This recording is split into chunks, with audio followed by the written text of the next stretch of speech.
This story is titled, Jobless Ex-Fiancée Returned for Her Stuff. I opened her suitcase and told her the truth. Hey everyone! We're so close to hitting 25,000 subscribers. Let's make it happen together before the new year. Hit that subscribe button and be part of this amazing journey with me. Let's do this.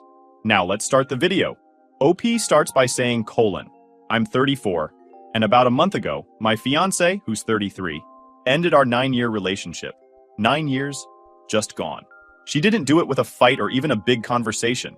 No, she sat me down one evening and said, I don't love you anymore. That was it. No warning, no buildup. She didn't seem upset or conflicted about it either. It was like she'd already moved on in her head, and I was just catching up. I asked her if I'd done something wrong. Maybe I'd missed something, some sign she was unhappy, or a problem she wanted to talk about. But she just shook her head and said, No, you didn't do anything wrong. I've just fallen out of love. I don't think I've ever felt more blindsided in my life. It's not like I thought we had the perfect relationship, but we were solid, or so I thought. I loved her, and I genuinely believed we were building a life together. I supported her in everything, even when she decided she didn't want to work anymore. For 7 years, I was happy to take care of her, because I loved her and thought we were a team. But apparently, she didn't see it that way. I sat there in shock, trying to process what she'd just said. She seemed so calm, like this was no big deal. Meanwhile, my head was spinning. I asked her if this was really what she wanted, if there was anything I could do to fix things. She just nodded and said, Yes, this is what I want. At that point, I realized there was nothing more to say. I wasn't going to beg her to stay if she didn't want to be with me. So, I told her to pack some clothes and stay at her sister's for a while. I needed time to think, and I couldn't do that with her in the house. She wasn't happy about that. She asked why she had to leave, saying it was her home too. I reminded her that she was the one breaking things off, not me. I also asked for her house key, which really seemed to annoy her, but she handed it over after a bit of back and forth. Watching her pack her things and leave was surreal. 9 years together, and she was gone in less than an hour.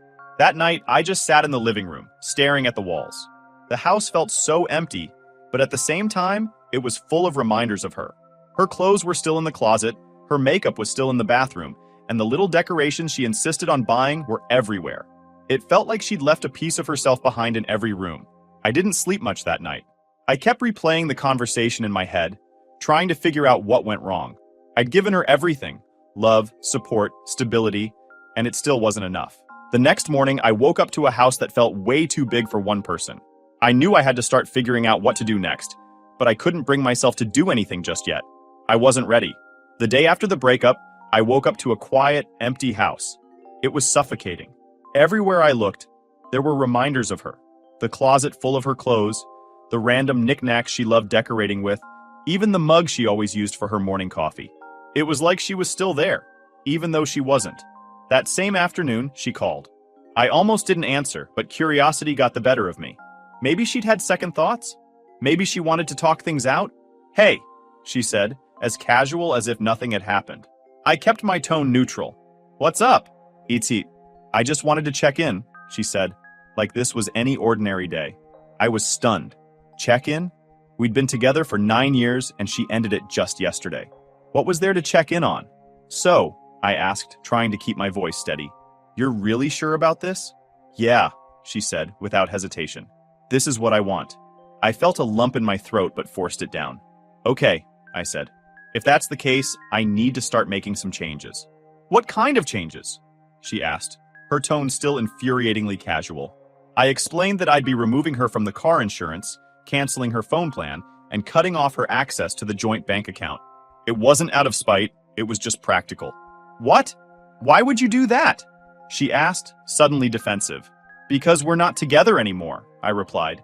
Why would I keep paying for those things when you've decided to end the relationship? She accused me of being petty, of trying to punish her for breaking up with me. Her words stung, but I stood my ground. It's not petty, I said. It's reality. You can't expect me to keep taking care of you like I did when we were together. That's not how this works. She didn't take it well. She kept saying I was being unfair, that I was leaving her with nothing. I reminded her that this was her decision, not mine. She chose to leave, and these were the consequences. Over the next few days, I started putting things into motion. First, I called the insurance company and removed her from the policy for the car I owned. Then, I canceled her phone plan. She hadn't been paying for it anyway. It was under my account. Finally, I went to the bank and closed the joint account she had access to. Each step felt like I was taking back a piece of myself. It wasn't about punishing her. It was about reclaiming my life. Of course, she didn't see it that way. She sent me a flurry of texts accusing me of being vindictive and heartless. She said I was making her life harder than it needed to be. "You're making me start from scratch," one message read.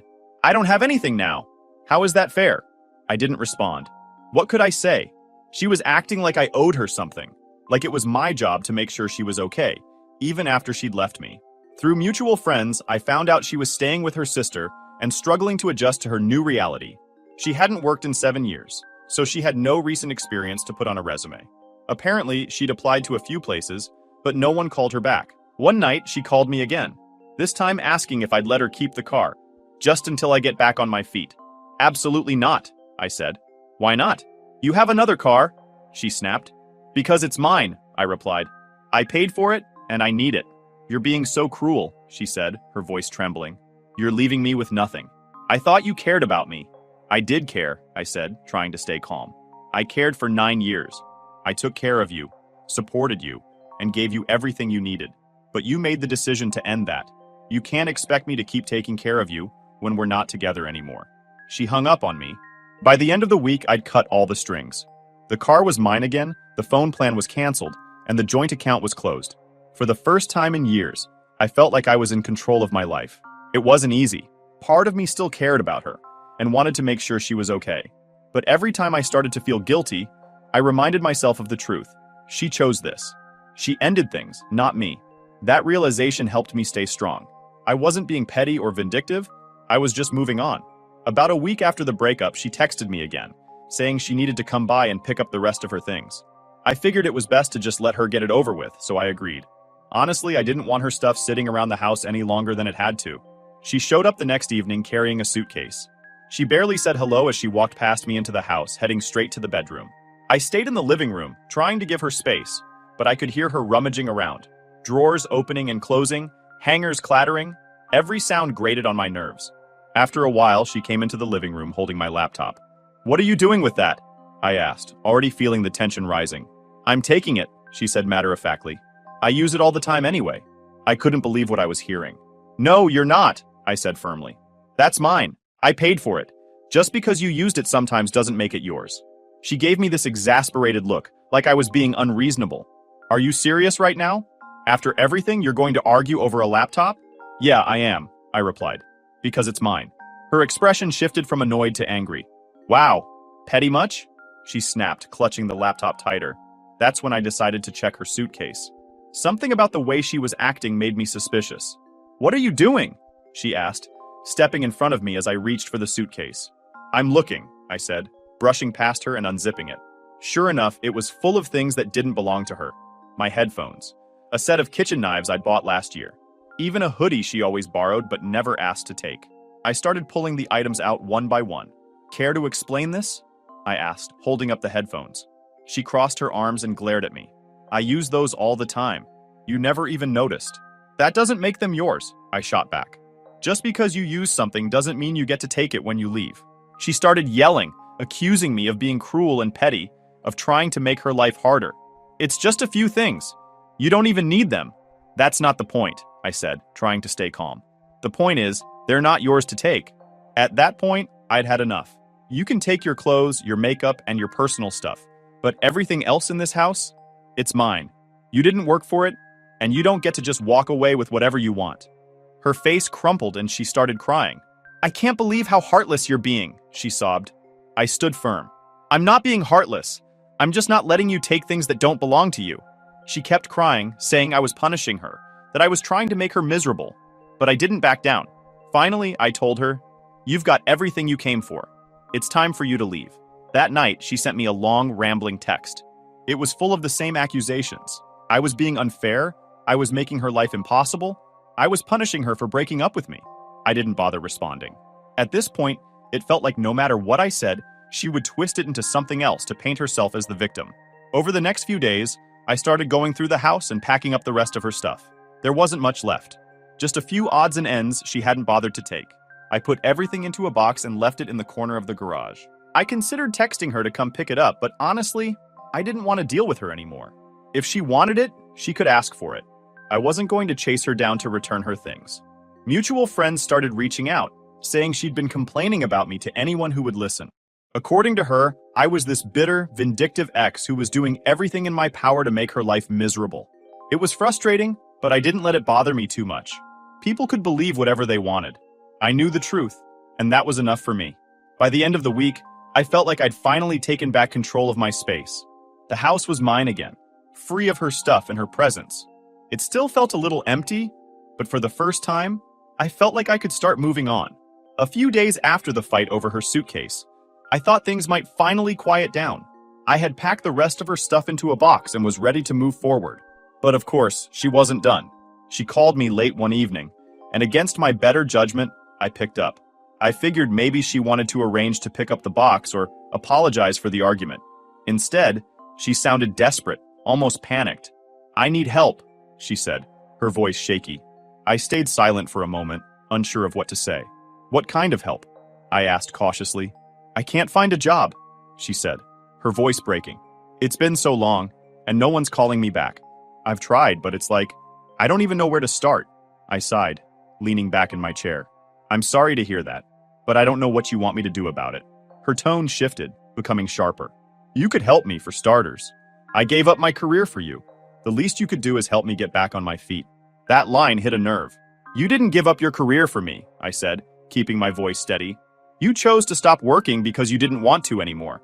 I supported you because I loved you, but don't act like I forced you to quit." She started crying then, telling me how hard everything was, and how much she was struggling. She said her sister was getting tired of her being there, and was pressuring her to find a job. "I have nothing right now," she said through sobs. "I'm sleeping on a couch, I have no money, and I don't even know how to pay for groceries. How is that fair?" I paused, choosing my words carefully. "I'm sorry you're in this situation, but this isn't on me. You ended the relationship, and with that, you ended the financial support that came with it. I can't keep taking care of you when we're not together." Her tone turned angry. "Wow, so that's it? 9 years together, and you're just going to leave me to suffer?" "You made this choice," I said firmly. "Not me." She hung up without another word. Over the next week, the texts started pouring in again. At first, they were emotional, filled with regret and apologies. She said she missed me, that she had made a mistake, that she was struggling to adjust to life without me. But when I didn't respond, her tone shifted. The messages became bitter, accusatory. She called me heartless, selfish, and even cruel. She said I was punishing her for the breakup and ruining her life. It was hard to read, but I forced myself to stay firm. I knew if I caved now, it would never stop.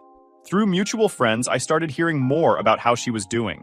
Apparently, her sister had given her an ultimatum: find a job within a month or move out. She was applying everywhere she could think of, but no one was calling her back. After 7 years out of the workforce, she didn't have much to put on her resume. A friend told me she had broken down at a group hangout, crying about how she'd ruined her life and wished she could go back to how things were before. I didn't feel bad for her, though. She had everything: stability, love, and a comfortable life, and she threw it away. One evening, I was at home when the doorbell rang. I wasn't expecting anyone, so I hesitated before opening it. When I did, there she was, standing on my porch. She looked terrible. Her hair was a mess, her eyes were red and puffy, and she was wearing clothes that looked like they hadn't been washed in days. "What are you doing here?" I asked, my tone flat. "I need to talk to you," she said, her voice trembling. I stepped aside and let her in, more out of curiosity than anything else. She sat down on the couch, her hands shaking as she tried to compose herself. "I can't do this anymore," she said, her voice breaking. "I've tried, but I can't. I can't find a job. I can't afford to live like this. I don't know what to do." I waited, giving her a chance to continue. "I made a mistake," she said, tears streaming down her face. "I thought I could handle this on my own, but I can't. I miss you. I miss us. I still love you." Her words hung in the air, but instead of feeling sympathy or longing, I just felt numb. "You don't love me," I said finally. "You loved the life I gave you. That's not the same thing." She shook her head, insisting that she meant it, that she wanted to fix things and come back. "I can't help you," I said, standing up. "You made your choice, and now you have to live with it." She begged me to reconsider, saying she'd do whatever it took to make things right, but I wasn't interested. I had given her everything for 9 years. And it still wasn't enough. I wasn't going to give her a second chance to take advantage of me. "It's time for you to leave," I said, opening the door. She hesitated for a moment, her eyes pleading, but when she saw I wasn't changing my mind, she got up and walked out. As the door closed behind her, I felt a wave of relief. For the first time since the breakup, I felt like I had truly closed the door, both literally and figuratively, on that chapter of my life. After that final confrontation, I knew it was over for good. She had begged, cried, and made every excuse in the book, but none of it changed what I knew deep down. She didn't miss me. She missed the life I gave her. For the first time in a long time, I felt free. No more guilt. No more second-guessing myself. I wasn't responsible for her anymore, and it felt like a weight had been lifted off my shoulders. A few days later, I got a text from a mutual friend. Apparently, her sister had finally kicked her out. She'd missed her deadline to find a job and had been refusing to contribute financially, so her sister gave her no choice but to leave. I wasn't sure where she went after that, and honestly, I didn't want to know. I heard she had managed to find a part-time job at a local cafe. It wasn't much, but it was enough to keep her afloat. Barely. She was staying in a tiny apartment, scraping by with what little she had. Mutual friends told me she was miserable, constantly complaining about how hard life was and how unfair everything had been. But here's the thing. I didn't feel bad for her. She made her choices. She decided to leave me, and she had to live with the consequences. Around that same time, I started seeing someone new. Her name's Natalie, and she's everything my ex wasn't.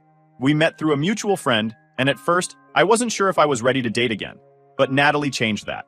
She's smart, independent, and hardworking. She has a great career as a project manager and her own place. She doesn't need me to take care of her. She's perfectly capable of standing on her own 2 feet. Being with her felt refreshing. For the first time in years, I was in a relationship where both people contributed equally. When I told her about my breakup, she was shocked at how much I'd done for my ex and how little I'd gotten in return. "You deserve better than that," she said. And for the first time, I actually believed it. One evening, while Natalie and I were having dinner, I got a notification on my phone. It was a message from my ex. She'd found a way to contact me through a new number. The message was long, emotional, and filled with regret. She said she couldn't find stable work, that she was barely making ends meet, and that she'd made a mistake leaving me. She ended the message by asking if I would consider letting her move back in, just until I get back on my feet. I showed the message to Natalie, who raised an eyebrow. "What are you going to do?" she asked. "Nothing," I said. "I'm not even going to respond." And I didn't. A few days later, my ex showed up at my house unannounced. Natalie was there with me when the doorbell rang. I opened the door, and there she was, looking even more disheveled than the last time I'd seen her. "I need to talk to you," she said, glancing at Natalie with thinly veiled irritation. "There's nothing to talk about," I said, keeping my voice calm. She started crying, launching into the same story I'd already heard. She was struggling. She had nowhere to go. She'd made a mistake. She begged me to let her move back in, saying she'd do whatever it took to fix things. But I wasn't having it. "You don't love me," I told her. "You love the life I gave you. That's not the same thing." She kept crying, insisting that she meant it, that she wanted to make things right. But I'd heard it all before. "I'm sorry you're struggling," I said, "but I'm not your safety net anymore. You made your choice, and you have to live with it. You don't get to come back just because things didn't work out the way you thought they would." She looked at me like she couldn't believe what I was saying, but I didn't care. I'd spent too long trying to take care of someone who never appreciated it. "It's time for you to leave," I said, stepping aside and holding the door open.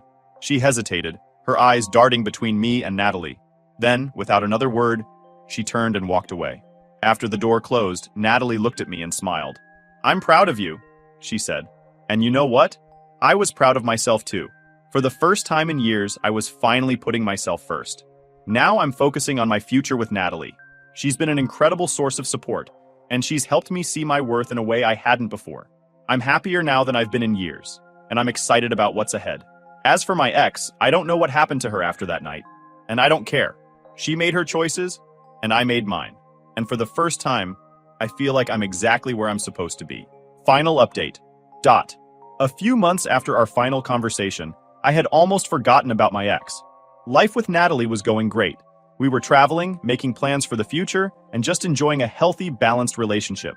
I wasn't keeping tabs on my ex, but then, one day, a mutual friend called me out of nowhere with some news. "You're not going to believe what happened," they started, almost laughing. Apparently, my ex had started dating someone new shortly after we broke up. This guy, let's call him Ethan, was flashy. Designer clothes, expensive cars, and constant Instagram posts of him living it up at fancy restaurants and resorts. She must have thought she hit the jackpot. Another guy who could give her the kind of life I had provided, maybe even better. Except Ethan wasn't who he claimed to be. At first, everything seemed perfect. He was showering her with gifts, taking her to high-end parties, and introducing her to what she probably thought was an elite circle of friends. She was living in what she called a dream. But here's the catch. Ethan was broke. The cars, leased, the parties, paid for on credit, the friends, a sketchy group of wannabe influencers and hustlers. Turns out, Ethan was running on borrowed time and borrowed money, and my ex had no clue. From what I heard, Ethan started asking her to help him out financially. It started small, covering a dinner here, paying for gas there, but then it escalated. He convinced her to open a credit card in her name, saying it would help them build a future together. She fell for it. It didn't take long for things to go downhill. Ethan's friends started coming around more often, borrowing money, crashing on her couch, and treating her place like a flophouse. She tried to keep up with their expensive lifestyle, probably thinking it would pay off in the long run. But the debts kept piling up, and Ethan started disappearing for days at a time. One day he left and didn't come back. He ghosted her completely, leaving her with maxed out credit cards, unpaid bills, and some very angry people knocking on her door. Turns out, those friends weren't just freeloaders. They were the kind of people who loan you money with strings attached. Big strings. A mutual friend who had stayed in touch with her told me what happened next. Apparently, a couple of these shady characters showed up at her apartment one evening, demanding repayment for some loans Ethan had taken out. She tried to explain that she didn't know anything about it, but they weren't buying it. They threatened her, told her that if she didn't pay up, there would be consequences. She panicked, of course, but what could she do? She didn't have the money. She tried calling Ethan, but his number was disconnected. She even went to his last known address, only to find out he'd skipped town. She was left to deal with the mess on her own. When I heard about all of this, I won't lie, I felt a mix of emotions. Part of me felt bad for her. No one deserves to be scammed or put in a dangerous situation. But another part of me couldn't help but think, this is what happens when you take people for granted. She wanted someone to give her an easy life, to take care of her so she wouldn't have to work or worry about anything. And instead, she ended up with someone who used her, just like she had used me. But the karma didn't stop there. With no way to pay off her debts, she was forced to sell most of her belongings. The designer bags and clothes she'd once flaunted were pawned off for pennies compared to what they were worth. She ended up moving into a tiny, run-down apartment in a bad part of town because it was all she could afford. She tried to pick up extra shifts at the cafe where she worked, but her boss wasn't willing to give her more hours. She started looking for a second job, but after so many years of not working, her resume was too weak. I even heard she tried reaching out to her family for help, but they weren't in a position to do much for her. Her sister, the one who had let her crash on the couch, had finally cut ties, saying she couldn't deal with the constant drama anymore. The final straw? She ended up getting sued by the credit card company for the debt Ethan left her with. She tried to argue that it wasn't her fault, but her name was on the account, so legally it all fell on her. From what I heard, she's now working with some debt relief program, scraping together what little she can to pay off what she owes. Meanwhile, I was thriving. Natalie and I were growing closer every day, and I was finally able to focus on my own goals without someone else's baggage holding me back. I didn't feel the need to keep tabs on my ex anymore, but the occasional updates from mutual friends reminded me of how far I'd come. She had made her choices, and now she was dealing with the fallout. Karma, as they say, doesn't miss.